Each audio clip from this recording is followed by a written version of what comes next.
Jadi besok kegiatan lokakarya yang ketiga pada program pendidikan guru penggerak yang akan kami ikuti bersama dengan kepala-kepala sekolah seluruhnya itu adalah mengenai visi dan aksi sekolah yang berpihak pada murid.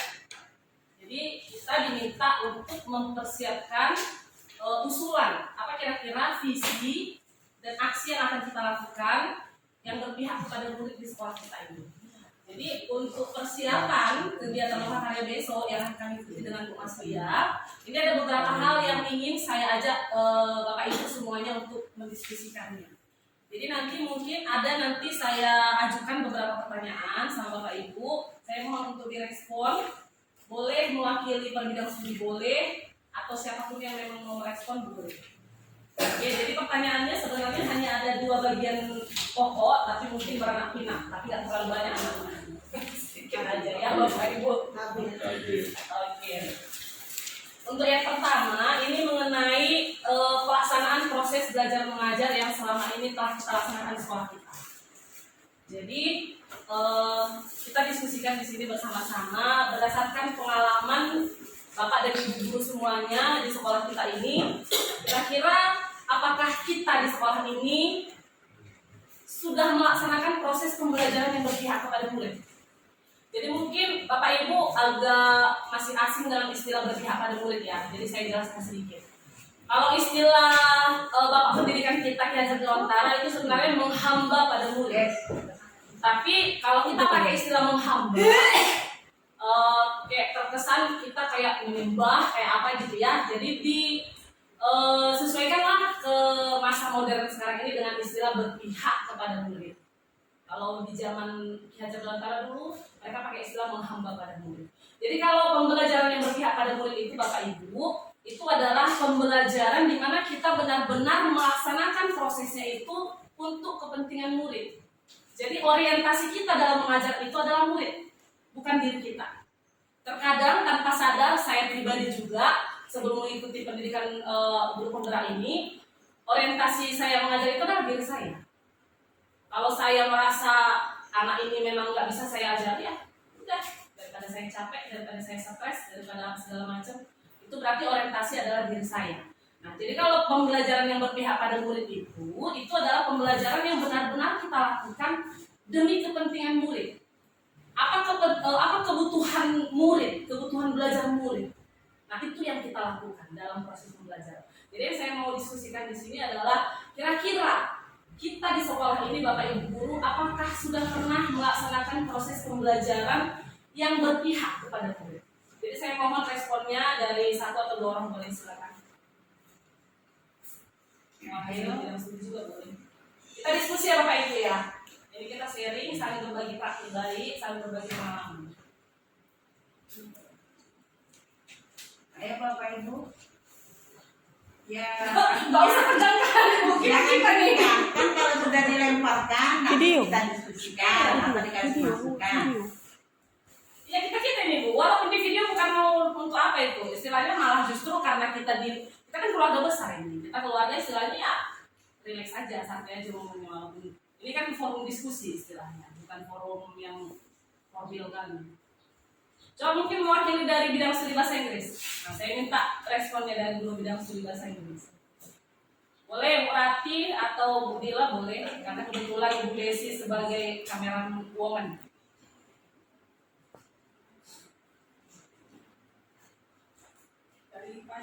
Oh dari IPA, oke, terima kasih banyak responnya dari Bu Eva, silakan Bu. Assalamualaikum warahmatullahi wabarakatuh. Apa yang sudah disampaikan yang masalah pembelajaran yang ada hubungannya dengan pendekatan siswa ya, pendekatan siswa. Nah, di sini yang sudah saya lakukan aja ya Bu Ida ya, yang sudah saya lakukan. Di situ salah satunya dengan cara memahami karakter anak dulu. Memahami karakter anak, contoh kecil di kelas saya, di kelas 71, kita pahami.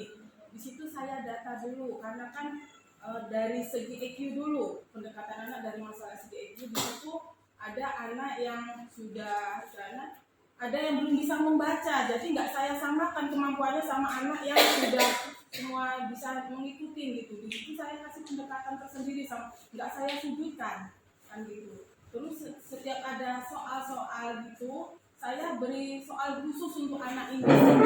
Nggak yang saya tuntut sama anak ini nggak terlalu banyak gitu. Setiap hari selalu tanya, saya tanya perkembangan si anak ini gimana gitu kan. Apakah sudah ada pengajuan? Begitu juga yang saya masuk juga di 81, tapi kalau di 81 di situ saya tengok nggak ada perkembangan. Jadi karena apa? Mungkin ya bukannya saya nggak walinya, enggak, karena mungkin karena mana ya, kurang pendekatan, dan anak ini pun jarang datang saya lihat. Nah, jadi pendekatan itu setiap mau saya tanya anaknya selalu nggak hadir kan. Sampai sekarang belum ada perkembangan sedikitpun untuk si Saldi itu. Nah, jadi dan alhamdulillah anak yang di 81 82 jadi untuk anak saya di 71 sekarang udah lumayan, walaupun sudah bacanya agak terbata-bata tapi sudah lancar. Jadi semalam itu saya lengkapin, Bu, saya punya alat namanya Kubaca, itu untuk anak TK. Saya kasih secara gratis, kamu latih di rumah. Kalau bisa kamu kuasai ini, insya Allah kau bisa baca lancar. Itu saya ingatkan terus saya cek sendiri pribadi, kayak mana bisa Bu, udah bisa, udah lancar. Jadi mana saya akan baca, alhamdulillah bisa, itu dari segi EQ gitu. Terus saya pendekatan lagi masalah ekonomi anak gitu.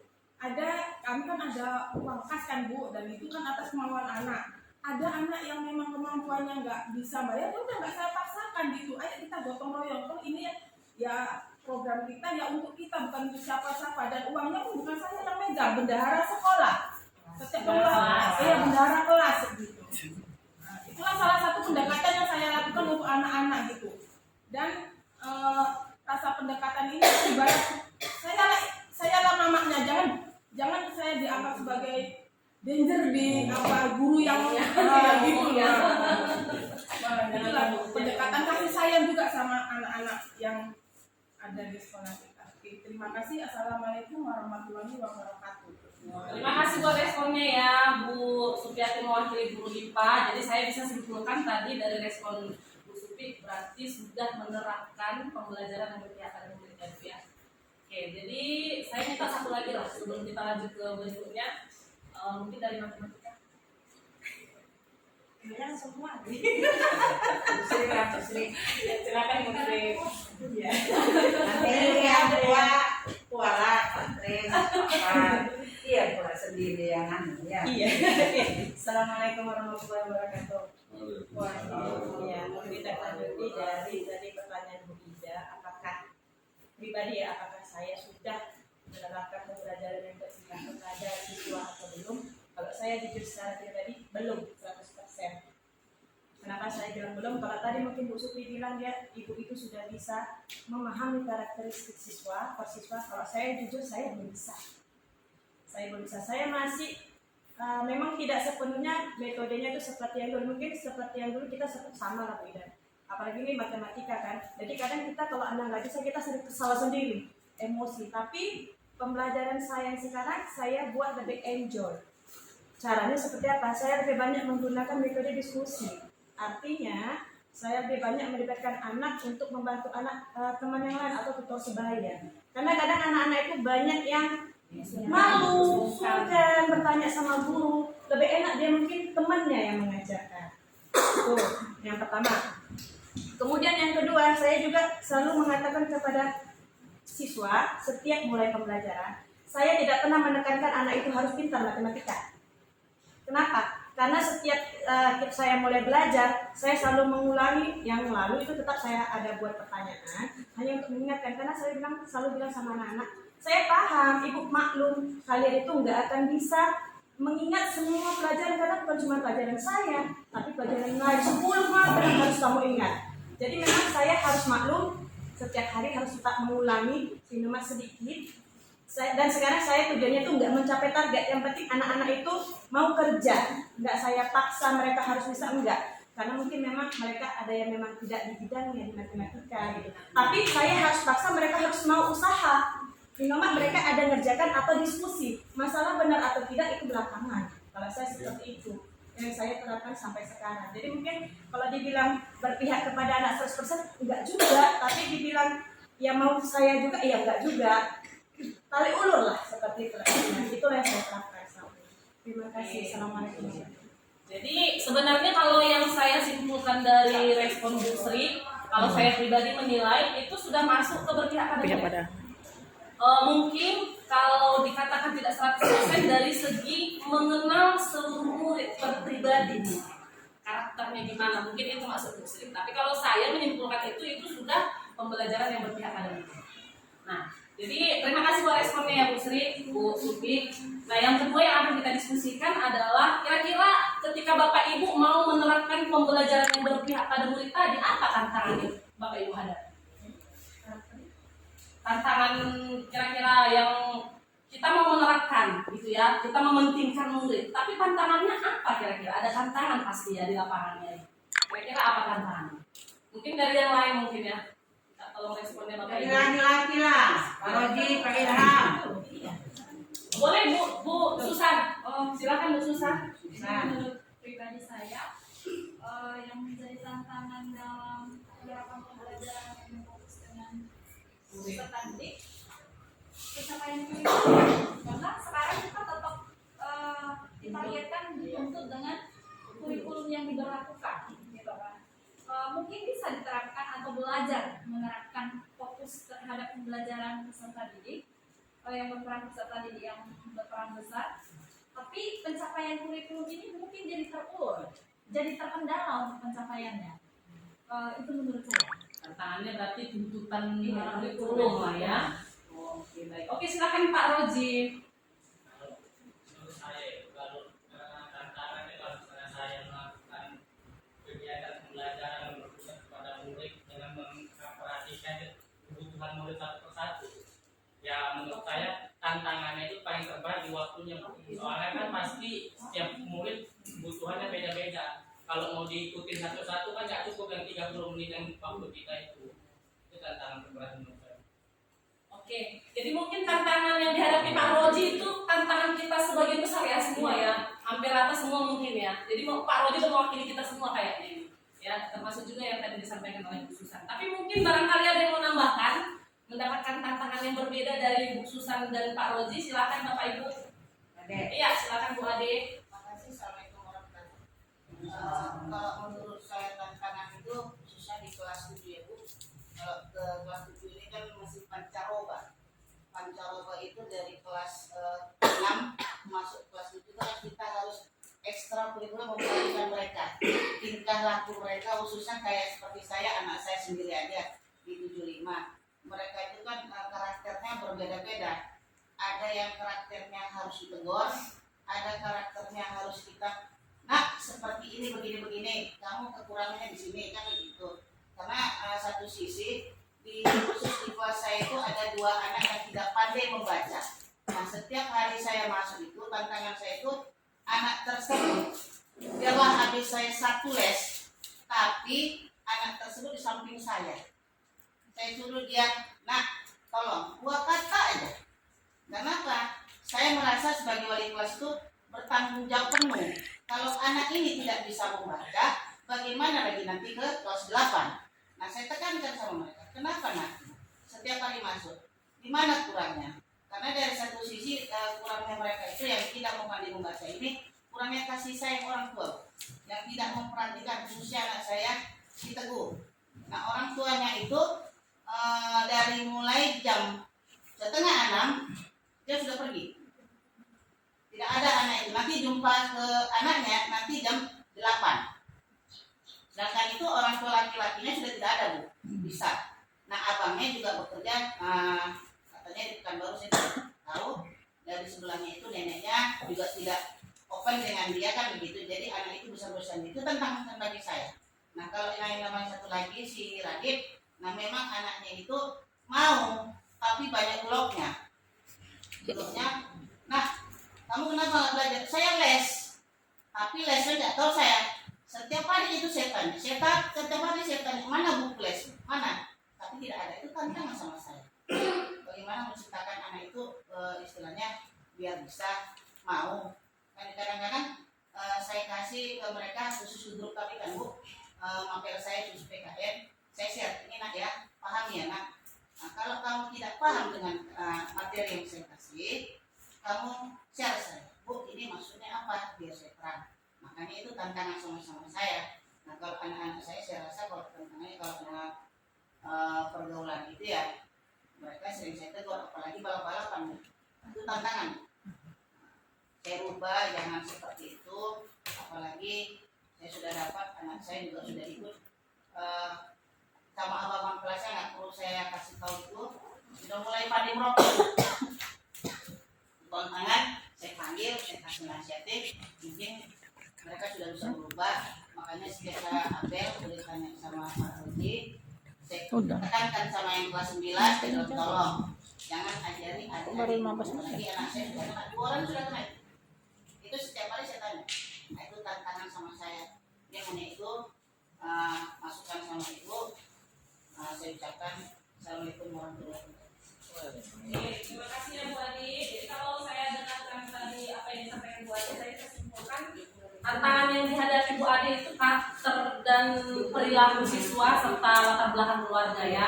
Jadi ada siswa yang nggak mau kita bimbing, ada yang mau kita bimbing. Kita sebenarnya kemauan kita berpihak pada murid, tapi muridnya nggak mau kita berpihak ke dia kan gitu ya. Jadi mungkin itu tantangan juga ya dari Bu Adi ya. Oke, baik, terima kasih Bu Adi. Selanjutnya di sini ada istilah gotong royong pembelajaran. Artinya mungkin kalau saya artikan ini gini, kolaborasi. Jadi ketika kita melaksanakan proses pembelajaran, kita mengundang rekan kita sejawat untuk menilai, melakukan refleksi kepada pembelajaran yang kita lakukan. Kemudian nggak langsung secara langsung ke kelas atau berupa video juga, mungkin itu termasuk ke dalamnya gitu ya, pembelajaran yang dilaksanakan secara bergotong royong. Apakah kira-kira menurut Bapak Ibu guru kita di sekolah ini sudah melaksanakan itu? Sudah, cuman belum. Kalau yang sudah kira-kira bentuknya kayak mana Pak? Pembelajaran yang gotong royong yang sudah dilaksanakan Pak Warsina coba. Membersihkan kelas itu kalau dalam PKN udah masuk gotong royong, sama-sama berdiskusi. Oh itu masuk ya? Oh boleh juga ya. Tapi Tapi kalau belum semaksimal. Gotong royongan di sekolah ini kan istilahnya melaksanakan piket itu secara tapi itu gotong royong. Dalam sekolah ini kalau nggak ada gotong royong nggak akan terlaksana sekolah ini dalam kerjasama. Sudah ada, cuman mungkin kata maksimal itu. Kalau dari dulu sebenarnya semua itu udah terlaksana. Ada gotong royong dalam sekolah itu. Dengan adanya gotong royong ini makanya sekolah dapat berjalan dengan lancar menurut saya. nah, jadi kalau yang saya bisa simpulkan dari yang disampaikan Pak Warsino, gotong royong yang dimaksud di sini mungkin kerjasama dalam menjalankan sekolah ini, gitu ya. Itu mungkin masuk ke dalamnya ya. Tapi mungkin lebih spesifik lagi gotong royong dalam pembelajaran. Artinya, iya silakan. Kalau misalkan diskusi antara guru mapel itu kan Iya, betul. betul. Iya, betul. Kayak ya, Kira-kira kita sudah melakukan itu ya? Ada. lah ya. Ya. Mungkin nggak secara formil ya. Waktu Ada ada istirahat, istirahat. Contohnya kita ngobrol. Bunda sering nanya sama Pak Rodi. Iya, Iya. betul. Iya. Oke. Berarti sudah lah ya? Oke. Mantap. Nah. Jadi selama ini kira-kira upaya yang kita lakukan, ini pertanyaan untuk yang terakhir, untuk bagian pertama, bagian kedua ini yang terakhir nanti Bapak. Kira-kira selama ini yang kita lakukan upaya-upaya supaya proses pembelajaran di sekolah kita ini semakin hari semakin baik kira-kira. Mungkin bisa diwakilkan Bu Susi menjawabnya, silakan Bu Susi. Upaya-upaya yang selama ini kita sudah lakukan agar proses pembelajaran di sekolah kita ini semakin hari semakin baik. Apa kira-kira upaya-upaya yang sudah kita lakukan? Assalamualaikum warahmatullahi wabarakatuh. Upaya-upaya yang sudah dilakukan mungkin yang di sekolah kita mungkin yang pertama itu nanti saya berdiri. Ya, silakan. Ya. Mungkin kita bisa memajukan kompetensi kita sebagai guru, itu salah satunya ya kan. Nah, mungkin itu salah satunya. Kemudian adanya kerjasama yang mungkin antar teman sejawat yang satu bidang studi, seperti itu. Mungkin untuk saya itu itu yang saya lakukan kan. Saya ada teman, nah, kan gitu. Kemudian kita meningkatkan kompetensi dengan kita punya komunitas. Nah, di komunitas itulah kita berbagi dengan teman sejawat kita. Mungkin itu saja dari saya. Oke, terima kasih Bu Susi, luar biasa jawabannya. Saya tadi tidak terpikir sebenarnya ke situ, meningkatkan kompetensi setelah ini lagi diskusi ya. Jadi itu masuk upaya, betul. Jadi ketika kita meningkatkan kompetensi diri kita dengan mengikuti pelatihan, dengan berbagi praktik baik, itu salah satu upaya untuk proses pembelajaran di sekolah kita ini menjadi lebih baik. Ya, oke, terima kasih ya Bu Susi. Nah, pertanyaan yang kedua, ini beranak pinak juga, cuma anaknya kayaknya cuma ada 2 atau 3 ini. Ini mengenai harapan dan mimpi. Jadi kan tadi kan temanya kan visi. Ini akan kami bahas nanti di Loka 3 besok bersama seluruh kepala sekolah. Jadi mungkin akan ada perubahan visi dan aksi sekolah yang berpihak kepada murid. Jadi ini mengenai harapan dan mimpi terhadap sekolah kita yang berdampak pada murid, yang benar-benar dirasakan murid. Nah, pertanyaan pertama, kira-kira Bapak Ibu harapannya apa terhadap sekolah di masa yang akan datang? Supaya sekolah kita ini benar-benar memberikan dampak kepada murid kita. Apa harapan kita terhadap sekolah kita ini, khusus sekolah kita ini? Apakah dari segi programnya, apakah dari segi apa lagi kira-kira? Harapan Bapak Ibu? Atau nggak punya harapan? Coba Pak Karyanto, ternyata kan nggak kenal sama Pak Karyanto. Apa harapannya Pak Karyanto? Mau respon ke Pak Karyanto? Dekat kan? Dekat aja. Letakkan di situ. Yang jelas semua guru, semua pendidik kita yang dari sini punya harapan yang besar, terutama tertumpu pada anak-anak selaku peserta didik. Ya, dengan akhirnya daripada mereka studi selama 3 tahun di sekolah ini, ya, minimal karakternya berubah menjadi yang terbaik. Ya, dimana pada akhirnya mereka menjadi insan-insan yang bertakwa kepada Tuhan Yang Maha Esa, yang selalu mereka ucapkan sesuai dengan janji siswanya. Dengan meningkatnya karakter siswa, hasil studi mereka selama di sekolah ini, secara otomatis akan meningkat pula kualitas sekolah kita. Itu pada intinya. Ya. Mungkin demikian. Terima kasih banyak Pak PR buat responnya. Jadi harapan Pak PR ke siswanya ya, berharap mudah-mudahan siswa kita ini karakternya menjadi lebih baik ke depannya, sehingga dengan mereka lebih baik, proses pembelajaran di sekolah ini mereka ikuti dengan baik, otomatis ya sekolah kita juga akan menjadi lebih baik. Nah, tapi saya mau respon satu lagi yang harapan ke sekolahnya. Ini tadi kan harapan ke muridnya. Harapan ke sekolah kita ini, terhadap sekolah kita ini. Kita sekolah ini tercakuplah di dalamnya pimpinan, kita, stockholders. Apa harapan kita terhadap keseluruhan mencapai sekolah kita ini? Iya, silakan Bu Susi. Harapan saya pribadi ya, tadi kan ke Siswa. Iya. Tadi Bapak Karyanto ke siswa. Kalau saya malah ke siswa ya, kalau saya malah ke kitanya sebagai pendidik. Adanya kolaborasi sehingga nanti tercipta hubungan kita baik antara sesama rekan sejawat, kemudian dengan kepala sekolah begitu. Jadi dengan kita kerjasama, dengan kita kolaborasi, kita bisa meningkatkan atau meningkatkan mutu, kemudian kemajuan sekolah kita. Paling tidak kualitas dan kuantitas itu diutamakan. Itu dari saya. Oke, biasa ya. Terima kasih ya Bu Susi. Kalau saya rasa Bu Susi harapannya kayaknya mewakili harapan kita semua ya.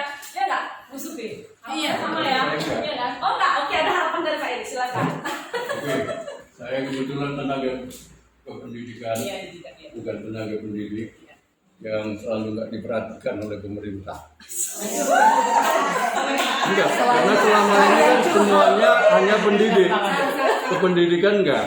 Tapi ternyata saya juga punya harapan untuk sekolah ini. Harapannya apa? Kalau memang input dari Bapak Ibu guru itu sudah baik, apakah itu bagaimana membentuk karakter, apakah bagaimana berkolaborasi, saya pikir harapan berikutnya adalah siswa kita ini harus meningkat gitu loh. Jumlah siswa yang mendaftar di sekolah ini meningkat dan sekolah ini menjadi sekolah idola, itu harapan saya. Harapan yang luar biasa ya. Kita doakan bersama harapan tercapai. Oke, terima kasih banyak Pak Edi. Nah, berikutnya tahun ke depan, apa yang bisa kita lakukan supaya sekolah kita ini nanti pembelajarannya itu berpihak kepada murid. Bukan hanya pembelajaran sebenarnya. Pokoknya apapun kegiatan di sekolah kita ini itu berpihak kepada murid. 3-5 tahun ke depan apa yang akan kita lakukan? Ini rencana. Sekaligus juga masuk ke harapan juga ya. Kira-kira ini gini ya, ini kesempatan buat Bapak Ibu mau ngasih ide atau mau ngasih usul di sini. Boleh. Ya, kira-kira apa yang kita bisa lakukan 3-5 tahun ke depan untuk sekolah kita ini bisa pembelajarannya atau apapun kegiatannya itu berpihak kepada murid. Mungkin Pak Ilham dulu, Pak Ilham. Silakan Pak Ilham.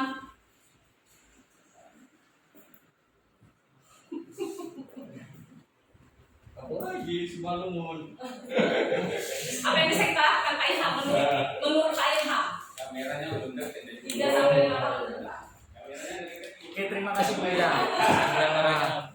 Mungkin saya karena khusus di bidang olahraga ya Bu, karena saya guru olahraga, 3-5 tahun ke depan nih ceritanya.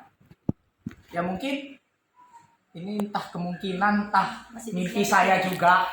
Saya mau yang memang harapannya sekolah mempersiapkan fasilitas yang memang untuk anak berkembang kualitasnya, gitu Bu.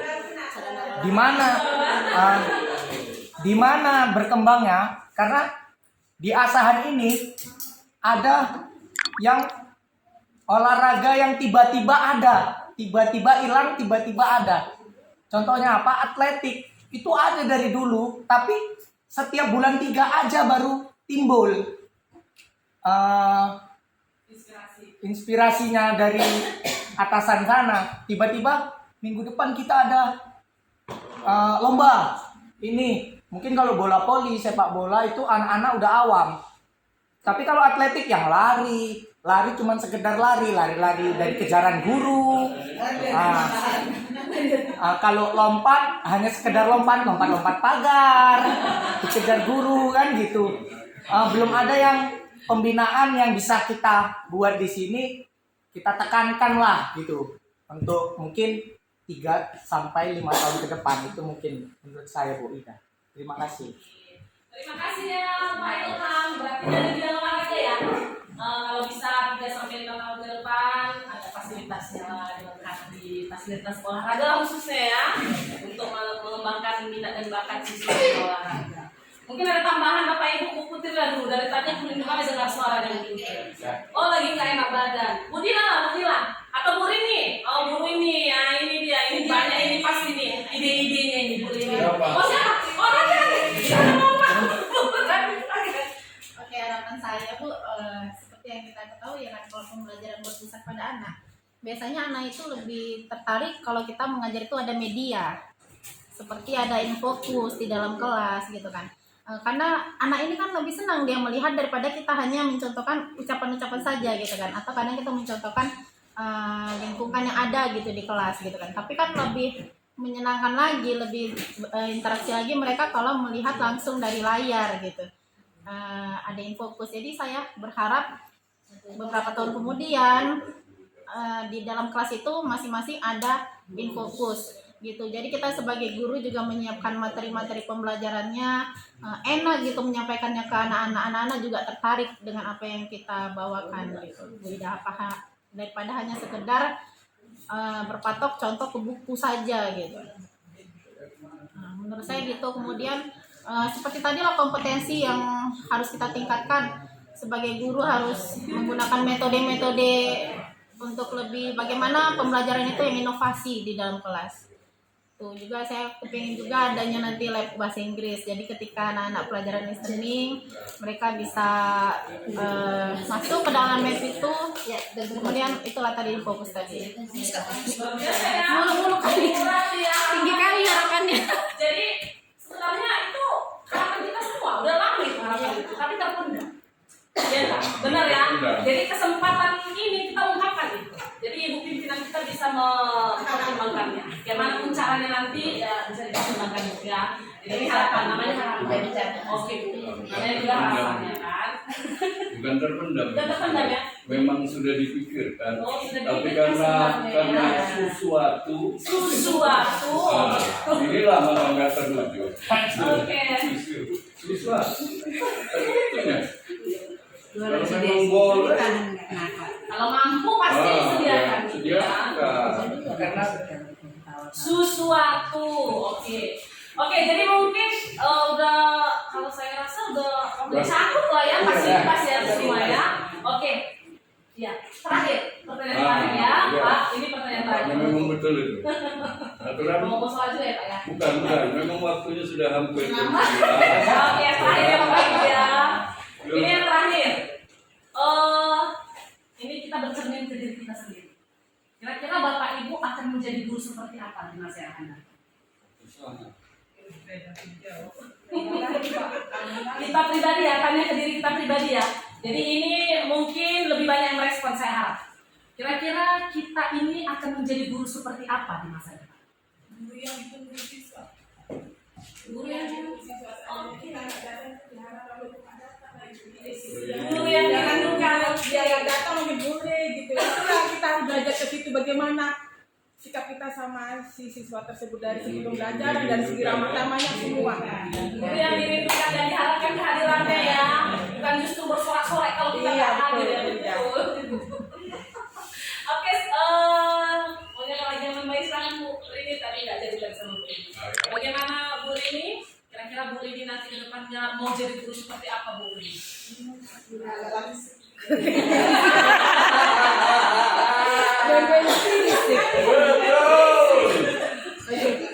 Kedepannya harapannya apa?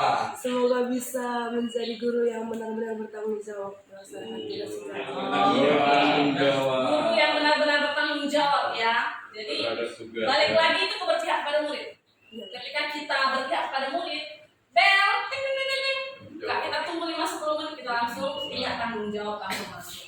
Itu ya, itu tuh bukan kepada diri saya juga. Oke. Terima kasih banyak buat waktunya Bapak Ibu. Itu hasil diskusi kita nanti akan kami rangkum dan akan kami bawakan nanti pada kegiatan Lokakarya 3 yang dihadiri oleh Kepala Dinas, pengawas dan juga P4KK. Nanti kita di situ akan berdiskusi bersama membentuk visi dan aksi sekolah yang berpihak kepada murid. Jadi mungkin begitu saja. Terima kasih banyak untuk waktunya sekali lagi Bapak Ibu. Mudah-mudahan harapan kita tadi yang sudah kita ungkapkan semuanya bisa terlaksana. Oke. Jadi terima kasih Pak Edi, saya kembali Pak. Ya, terima kasih.